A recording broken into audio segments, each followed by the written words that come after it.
తెలంగాణ రాష్ట్రంలో పండిన పంటలను కేంద్రం కొనకుండా కేవలం మద్దతు ధర ఎంఎస్పీ ప్రకటించి చేతులు దులుపుకుంటోందని మంత్రి తుమ్మల నాగేశ్వరరావు మండిపడ్డారు. కేంద్రంపై ఒత్తిడి తెచ్చేందుకు ఎంపీలు మంత్రుల బృందం ఢిల్లీ వెళ్లనుందని తెలిపారు.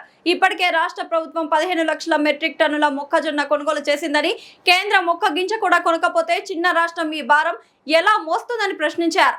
శాఖ మంత్రుల మీద ఒత్తిడి తీసుకురావడం కోసం రాష్ట్ర ప్రభుత్వ పక్షాన అన్ని పక్షాల పార్లమెంటు సభ్యులతో పాటు మంత్రివర్గ సభ్యులు కూడా వెళ్ళి ఆయా శాఖ మంత్రుల మీద ఒత్తిడి తీసుకొచ్చి రాష్ట్ర ప్రభుత్వంలో పండినటువంటి పంటల యొక్క వివరాలు, మొక్కజొన్న మేము 15 లక్షల మెట్రిక్ టన్నులు కొన్నాం, మీరు ఒక గింజ కూడా కొనకపోతే మా రైతుల యొక్క పరిస్థితి ఏంటి, ఇన్ని వేల కోట్ల రూపాయలు రాష్ట్ర ప్రభుత్వం యొక్క భరాయించేటటువంటి పరిస్థితి ఒక చిన్న రాష్ట్రానికి కొత్త రాష్ట్రానికి ఉంటుందా?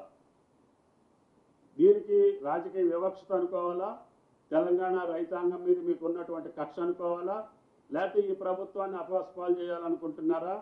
దీన్ని మీరు వెంటనే కేంద్ర ప్రభుత్వం యొక్క బాధ్యతలు నిర్వర్తించి గతంలో మాదిరిగానే ఈ 3 సంస్థల ద్వారా ఎఫ్సిఐ ద్వారా వరి, సిసిఐ ద్వారా కాటన్, అదేవిధంగా నాఫెడ్ ద్వారా ఇతర పంటలను కొనుగోలు చేసేటటువంటి బాధ్యతని వాళ్ళ దృష్టికి తీసుకెళ్లి రాష్ట్ర ప్రభుత్వం పరంగా డిమాండ్ చేసి ఇటు కొనుగోలు చేయాలని చెప్పి ఒత్తిడి తీసుకురావడం కోసం త్వరలోనే కేంద్ర ప్రభుత్వాన్ని మేము డిమాండ్ చేయదలుచుకున్నాం.